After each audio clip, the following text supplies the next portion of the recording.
ओम श्री गणेशाय नमः। श्री सीताराम नमः। श्री राधे श्याम नमः। उमापति महादेव की जय। श्री गुरुवे नमः। श्री हनुमते अवराजिए। सब संतन की जय, सब भक्तन की जय। जय जय सीताराम, जय जय राधे श्याम। श्री हरिवंश, श्री हरिवंश, श्री हरिवंश। हरे कृष्ण। पुरुषोत्तम योग 15वां अध्याय, श्लोक संख्या नंबर 5 को पढ़ते हुए आगे बढ़ते हैं।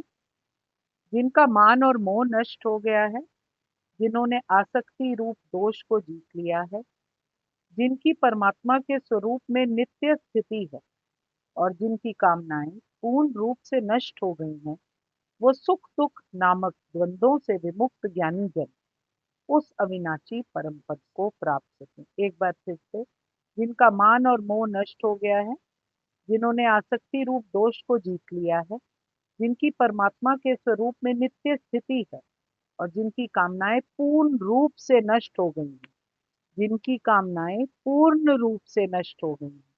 ये कामना भी कि मेरी मोक्ष प्राप्ति भी एक कामना ही है, इसीलिए वो बोल रहे हैं जिनकी कामनाएं पूर्ण रूप से नष्ट हो गई हैं, वो सुख दुख नामक द्वंद्वों से विमुक्त ज्ञानी जन उस अविनाशी परम पद को प्राप्त हो।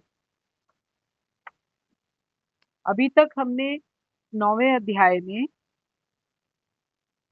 ये समझा था कि भगवान जी कह रहे हैं कि मैं इस ब्रह्मांड का ही पिता माता, आश्रय और पितामह हूँ। मैं ही ज्ञेय हूँ, जानने योग्य वस्तु भी मैं ही हूँ, शुद्धि करता भी मैं ही हूँ, ओमकार भी मैं ही हूँ, ऋग्वेद भी मैं ही हूँ, साम वेद भी मैं ही हूँ, यजुर्वेद भी मैं ही हूँ।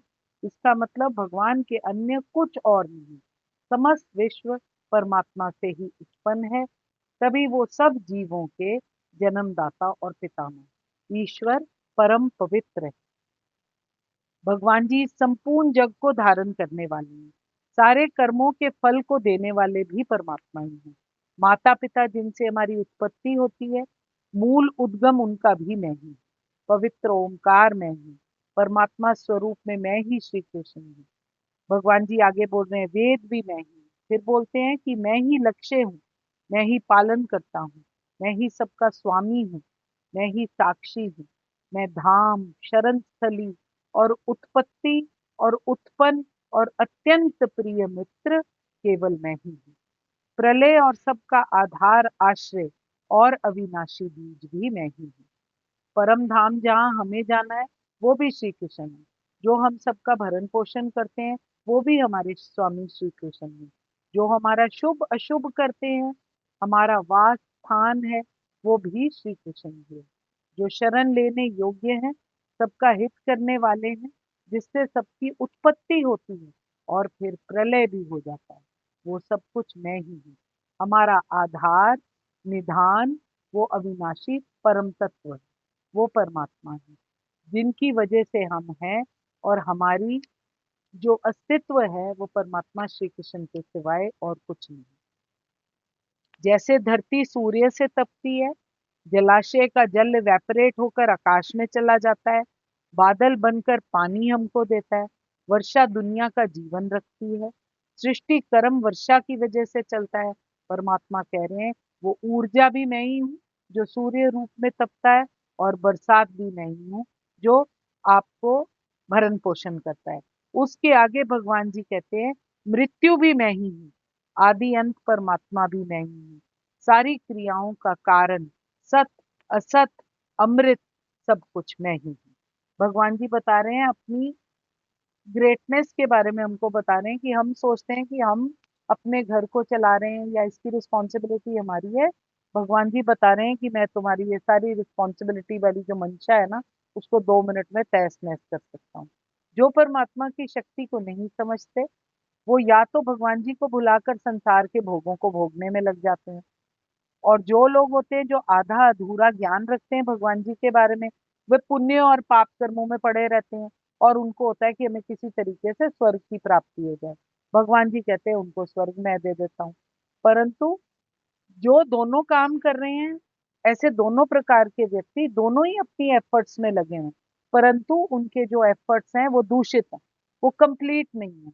इसीलिए भगवान जी कह रहे हैं कि जब उनके पुण्य कर्म खत्म हो जाएंगे, स्वर्ग की प्राप्ति मैं उनको जरूर करा दूंगा, क्योंकि उन्होंने पुण्य काम किए हुए हैं।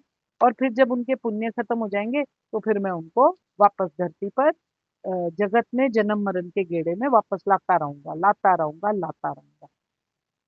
एक बार फिर से जो वेदों का अध्ययन करते हैं और सोमरस का पान करते हैं, वो स्वर्ग प्राप्ति की गवेषणा करते हुए अप्रत्यक्ष रूप से परमात्मा की पूजा करते रहते हैं।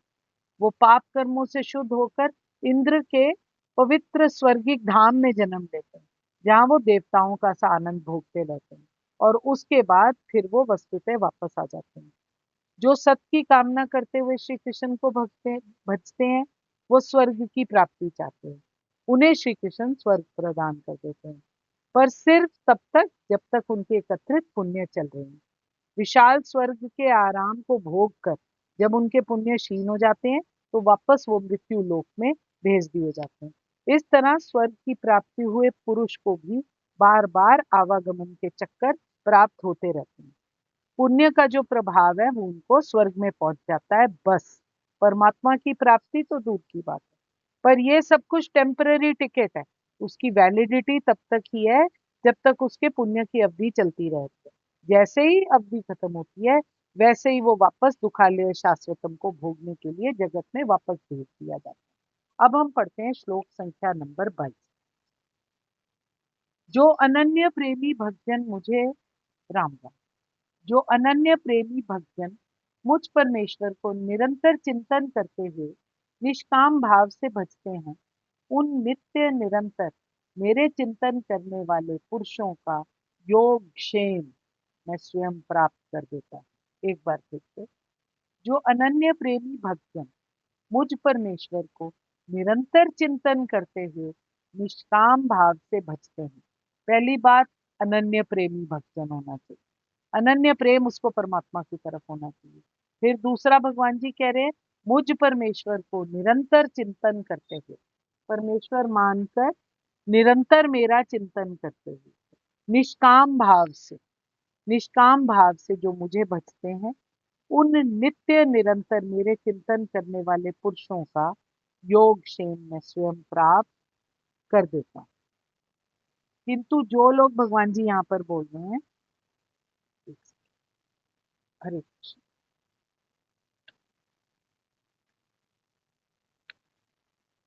राम राम, राम। किंतु जो लोग अनन्य भाव से मेरे दिव्य स्वरूप का ध्यान करते हुए, किंतु जो लोग अनन्य भाव से मेरे दिव्य स्वरूप का ध्यान, एक मिनट, किंतु जो लोग अनन्य भाव से मेरे दिव्य स्वरूप का ध्यान करते हुए निरंतर मेरी पूजा करते हैं, उनकी जो भी आवश्यकताएं होती हैं उन्हें मैं पूरा कर देता हूँ।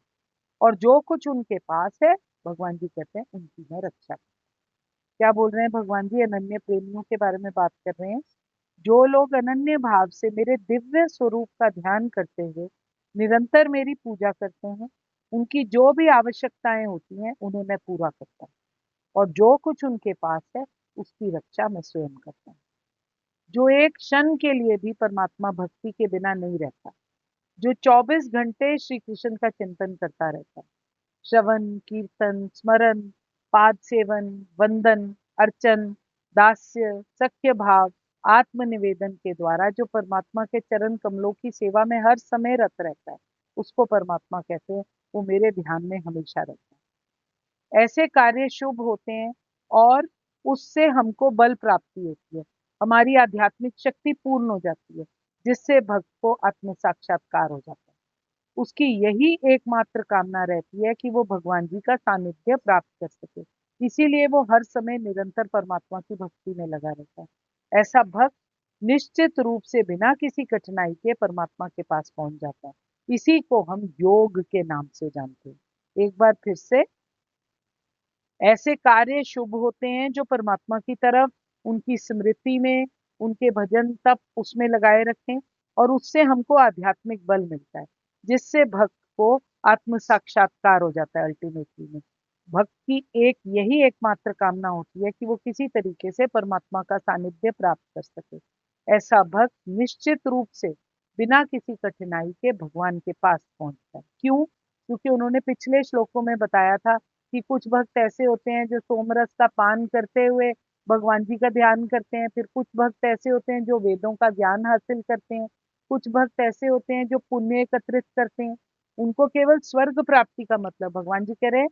अब मैं यहाँ पर उन भक्तों की बात कर रहा हूँ जो केवल मेरे सानिध्य में रहना चाहते हैं, केवल मेरी तरफ कमिटेड है और केवल आध्यात्मिक शक्ति मेरी ओर मोड़े हुए हैं, मेरे ज्ञान की तरफ। इसलिए ज्ञान हासिल करते हैं क्योंकि उनको मैं इंटरेस्ट करता हूँ। भगवान जी यहाँ पर बोल, ऐसा भक्त निश्चित रूप से बिना किसी कठिनाई के भगवान जी के पास पहुंच जाए, इसको योग कहते हैं। ऐसा भक्त भगवत कृपा से इस संसार में पुनः वापस नहीं आता। भगवान जी उसका आवागमन का चक्कर धीरे धीरे खत्म कर देते हैं। क्षेम का क्या अर्थ है? भगवान जी के द्वारा कृपा में संरक्षण प्राप्त करता है। मेरी प्रोटेक्शन में मैं तुमको परमिट करता हूँ कि तुम योग साधना करते रहो। इसको योग क्षेम कहते हैं। योग मीन्स आध्यात्मिक शक्ति को बढ़ाने के लिए, आध्यात्मिक बुद्धि को बढ़ाने के लिए या ज्ञान हासिल करने के लिए जो इंसान एफर्ट्स लेता है उसको योग कहते हैं। और उसकी प्रोटेक्शन करना कि हाँ आज तेरे पाठ का टाइम है, आई विल इंश्योर कि तू बैठ सके, उसकी जो प्रोटेक्शन हो रही है और वो बैठने की जो कैपेबिलिटी है और जो उसकी जो भगवान जी का पीछे उसकी पीठ पीछे हाथ है, उसको शेम के नाम से जाना जाता है। भगवान जी द्वारा कृपा में संरक्षण। भगवान जी योग द्वारा पूर्णता परमात्मा बुद्धि होने में सहायक बनते रहते हैं। और जब भक्त पूर्ण तरीके से परमात्मा का हो जाता है तो भगवान जी उसके दुख में बद्ध जीवन को फिर से दोबारा जगत में गिरने से उसकी रक्षा करते हैं। दोबारा से इस किसी न किसी तरीके की भौतिक इच्छा या किसी में पड़ने से उसकी रक्षा करते हैं। जिन स, श्री हरि, जिनका संसार के समस्त भोगों से प्रेम हटकर केवल परमात्मा में ही अटल और अचल भाव से स्थित हो गया हो। भगवान जी का वियोग जिनके लिए असहाय लगता हो, जिनको भगवान जी से भिन्न दूसरा कोई भी उपास्य देव नहीं दिखता हो, जो भगवान जी को ही अपना परम आश्रय, परम गति, परम प्रेमास्पद मानते हो, ऐसे अनन्य प्रेमी एकनिष्ठ भक्तों को अनन्य पद से भगवान जी उनके बारे में बोलते हैं। भगवान जी पुरुषोत्तम है। उनके गुण, प्रभाव, तत्व और रहस्य को समझकर जो चलते फिरते, उठते बैठते, सोते जागते, एकांत में साधन करते हुए सब समय निरंतर अविच्छिन्न भाव से परमात्मा का चिंतन करते हुए उन्हीं की आज्ञा अनुसार निष्काम भाव से केवल उन्हीं की प्रसन्नता के लिए चेष्टा करे, उनका ही चिंतन करते हुए भजन करे, कुछ और ना देखे। भगवान जी कह रहे हैं कि ऐसे भक्तजनों मैं उनको स्वयं प्राप्ति करवा देता हूँ अपनी। अप्राप्ति की प्राप्ति का नाम योग कहा जाता है। अप्राप्त कौन है? परमात्मा। उनकी प्राप्ति का नाम योग है और प्राप्ति की रक्षा का नाम क्षेम है। भगवान जी की प्राप्ति के लिए जो हम साधन हमारे लोगों को पर्याप्त है, सब प्रकार के विघ्न बाधाओं से जो हम बचाकर उसकी रक्षा करते हैं और जिसकी साधन की हमको कमी है उसकी पूर्ति करके स्वयं अपनी प्राप्ति करा देना, यही प्रेमी भक्तों को योग क्षेम में चलाना कहा जाता है। भगवान जी की रिस्पॉन्सिबिलिटी है कि हमको वो अपनी प्राप्ति कैसे करें। हम साधन कर रहे हैं, उसकी पूर्ति करके वो प्राप्ति हमको करा देना क्षेम के नाम से जाना जाता है। जैसे हिरण्यकशिपु द्वारा उसके साधन प्रहलाद के साधन में बड़े बड़े विघ्न उपस्थित किए जा रहे थे, फिर भी सब प्रकार से वो निरंतर भक्ति में लगा रहता था। उसकी रक्षा जिसने करी, अंत में अपनी परमात्मी जिसने करवाई, उसको भगवान जी इस चीज का पूरा एग्जाम्पल है। योग और क्षेम का एग्जाम्पल प्रहलाद और हिरण्यकशिपु से। जब संपूर्ण विश्व के छोटे बड़े अनंत जीवों का भरण पोषण भगवान जी करते हैं, कोई भजता है या उनको नहीं भजता, इस बात की परवाह ना करके, हमें सूर्य मिल रहा है ना, भगवान जी ने तो कभी पार्शियलिटी नहीं करी कि ये खराब बुद्धि वाला इंसान है या ये अच्छी बुद्धि वाला इंसान है, इसको मैं सूर्य की किरणें प्रदान करूंगा या मैं इसको वर्षा प्रदान करूंगा। स्वाभाविक ही सब कुछ हमारे को प्राप्त हो जाता है। ये भगवान जी सारे सारे विश्व का भार उठाकर हमारे लिए बैठे हैं। अनन्य भक्त का नहीं उठाएंगे जो उनकी तरफ टोटली कमिटेड है। जो अनन्य भक्त नित्य निरंतर केवल भगवान जी के चिंतन में लगे रहते हैं, भगवान जी को छोड़कर किसी भी विषय के बारे में कोई भी परवाह नहीं करते, ऐसे नित्य युक्त भक्तों की सारी देखभाल परमात्मा खुद अपने आप स्वयं करते हैं। जैसे माता के लिए एक छोटा-सा शिशु होता है, वो पूरा माता पर डिपेंडेंट होता है। उसको क्या चीज़ चाहिए, उसकी रक्षा कैसे करनी है, वो आवाज़ से समझ जाती है कि उसको किस-किस वस्तु की आवश्यकता हो सकती है। कोई इस बात की वह कभी भी कोई चिंता नहीं करता, माता ही उसकी ध्यान रखती है, वो बच्चा तो अपने आप को उनके ऊपर छोड़कर बैठा होता है। कौन-सी चीज़ें उसको चाहिए, कौन-सी चीज़ें उसको नहीं देनी, कौन-सी चीज़ें उसके हित के लिए, परमात्मा उसी तरीके से माँ के मन में बैठकर उसको इंस्ट्रक्ट करते हैं कि ऐसे उसके लिए करनी है बच्चे के लिए। ठीक समय पर उसके लिए आवश्यक वस्तुओं का प्रबंध करा देती है, हर तरीके से उसकी रक्षा करती है। क्या चीज़ उसके लिए आवश्यक है, क्या चीज़ उसके लिए आवश्यक नहीं है, उन वस्तुओं की भी रक्षा कर कर उसको प्राप्त कराती है माता, वैसे ही परमात्मा हमारे साथ करते हैं। जैसे माता बच्चे की बुद्धि और ध्यान ना देकर उसके केवल वास्तविक हित के लिए सोचती है, वैसे ही परमात्मा अपने भक्त के लिए यथार्थ हित सोचते हैं और कुछ नहीं सोचते। वो अल्टीमेट गोल भगवान जी उसके लिए सोचते हैं। हमें ऐसे लगता है कि हमारे को कोई चीज़ प्रोवाइड नहीं की गई है, वो हमसे ले ली जा रही है, परंतु योगक्षेम के तरीके से भगवान जी हमारे किसी न किसी साधन की प्रोटेक्शन कर रहे हैं अपने ढंग से। हमारे कल्याण के लिए वो वस्तुओं की प्राप्ति और उनका संरक्षण करते हैं। इसीलिए भगवान जी स्वयं हमारी अपनी ओर प्राप्ति कराते हैं और हमारी रक्षा करते हैं, चाहे वो लौकिक संबंधी हो, चाहे साधन संबंधी कोई चीज़। जय जय सीताराम, जय जय राधे श्याम, कृष्णाय वासुदेवाय, हरे परमात्मने प्रणतकलेशनाशाय, गोविंदाय नमो नमः। मैं आपके हृदय प्रेम प्रभु को नमस्कार करती हूँ। अगर मुझसे कोई भूल त्रुटि होगी आज तो कृपया मुझे क्षमा कीजिएगा। जय जय सीताराम, जय जय राधे श्याम, श्री हरिवंश, श्री हरिवंश, श्री हरिवंश।